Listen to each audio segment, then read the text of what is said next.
এখন আমরা cover size করে একটা কভার বানাবো। তো প্রথমে ইনশট অ্যাপসে চলে যাচ্ছি, আর এখানে ঢুকলে প্রথমে অ্যাড আসে, তো একটু ওয়েট করেন।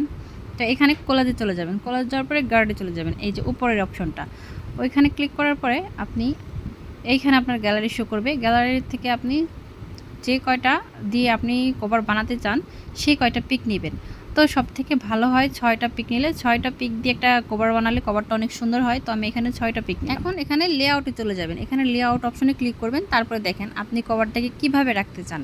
তো আপনি যে সিস্টেমে রাখতে চান এখানে সবভাবে রাখতে পারবেন, তবে আমি সবসময় প্রথমটা দিই। এই প্রথমটা দিলে সবসময় কভারটা অনেক সুন্দর হয়। তো এখানে প্রথমটাই সিলেক্ট করে দিবেন।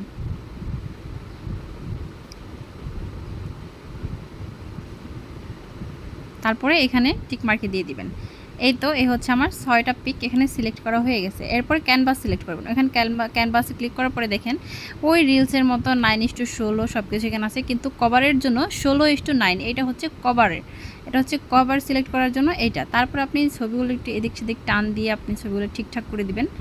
এইভাবে ঠিকঠাক করে সুন্দর করে বসিয়ে দিবেন ছবিগুলো। যেটা উপরে দিতে হবে সেটা একটু উপরে, যেটা নিচে দিতে হবে নিচে। কভারের জন্য 16:9 মনে রাখবেন, 16:9 এইটা কভারের জন্য সবসময় ফেসবুকে দিবেন, তাহলে কভারটা পারফেক্ট হয়ে বসবে।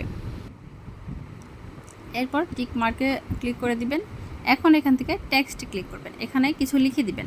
কিছু বলতে আপনি আপনার পেজের নামটা এখানে লিখে দিবেন, যাতে আপনার কভারে মানে আপনার প্রোফাইলে ঢুকলেই আপনার কভারে আপনার নামটাও সুন্দরভাবে দেখা যায়। এটা আসলে সৌন্দর্যের জন্য। তো এখানে আমরা যে পেজটা ওপেন করেছি সেইটার নামটা দিয়ে দিলাম।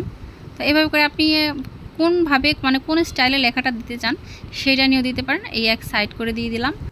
এরপরে এখান থেকে কোনো ফিল্টার দেওয়ার দরকার নেই, আপনি যদি চান তাহলে দিতে পারেন, তবে আপনি যে ছবিগুলো এখানে সিলেক্ট করবেন সেগুলো ফিল্টার আপনি আগে থেকে দিয়ে নিয়ে আসবেন, তাহলে ভালো হয়। এখানে বর্ডারে চলে যাবেন, বর্ডার থেকে আপনি যে দেখেন ছবিগুলোর বর্ডারগুলো আস্তে আস্তে কমে যাবে, বেড়ে যাবে।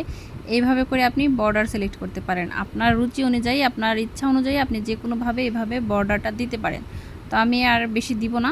আর এই যে এইটা দিয়ে আপনি বর্ডারটা ডিজাইন করে দিতে পারেন, দেখছেন? তো এইভাবে করে আপনি বর্ডার ডিজাইন করতে পারেন, তবে আমি এখানে কোনো বর্ডার ইউজ করব না, এটা একটু বাড়িয়ে দিব। এখানে টিকমার্ক দিলে শেষ। এটা হচ্ছে আমাদের কভার কমপ্লিট। এখন আপনি এক্সপোর্টে দিয়ে সেভ করে নেবেন।